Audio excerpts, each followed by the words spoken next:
24/7 TV. Russia's President, Vladimir Putin, arrived in Iran on Tuesday for a rare international visit that emphasizes how the two countries are becoming more aligned amid their isolation from Europe and the United States. Officials in both Russia and Iran have said in recent days that sanctions have pushed them closer together. In an interview with an Iranian broadcaster ahead of Mr. Putin's visit, his spokesman, Dmitri S. Peskov, evoked the history of 16th century diplomacy between Russia and Persia to set the scene for what he promised would be a new era of friendship between Tehran and Moscow. Many of today's countries didn't even exist back then, he said. Mr. Peskov said Iran and Russia could soon sign a treaty on strategic cooperation, expanding their collaboration in banking and finance, and moving away from using the dollar to denominate their trade. Mohammad Reza Pourabramani, the head of the Economic Committee in the Iranian parliament, called increasing such measures a priority for both countries. Sanctions imposed by the US and Europe on Russia have made it more of a necessity for Iran and Russia to cooperate, he said on Monday.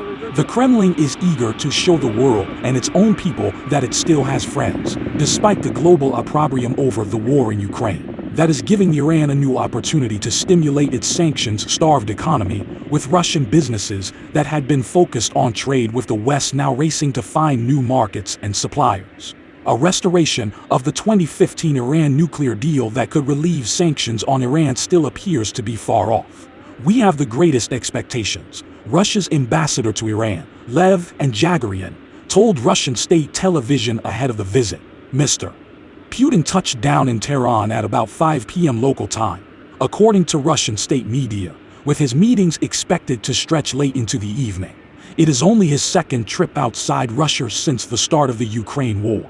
He will meet with Ayatollah Ali Khamenei, Iran's supreme leader, an honor hinting at how much both countries attach to deepening their ties. An Iranian news website, Far-Arud, pledged that the more aggressive the US gets in confronting Iran, the closer we will get to Russia. A conservative Russian outlet, Tsargrad, proclaimed that the emerging alliance represented a new axis of the good. Mr.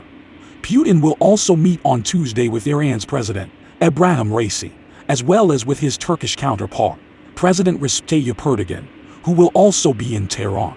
In a three-way summit, the presidents will discuss Syria, where Mr. Erdogan has been threatening a new military incursion into the northeast to flush out Kurdish militiamen whom Turkey considers terrorists.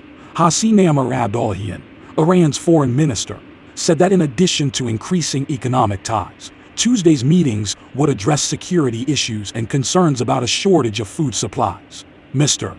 Erdogan, who has close ties both to Mr. Putin and President Volodymyr Zelensky of Ukraine, has emerged as the most active mediator between two men and is working on a deal to allow Ukrainian grain to be exported past the Russian warships in the Black Sea. According to American officials, Russia is looking to Iran to fill its shortage of battlefield drones in Ukraine. Mr. Peskov has declined to say whether Russia has any plans to purchase Iranian drones, and he has said that Mr. Putin would not be discussing the issue on Tuesday. Thanks for watching this video. If you liked it, subscribe my channel. It's Mike from 24/7 TV.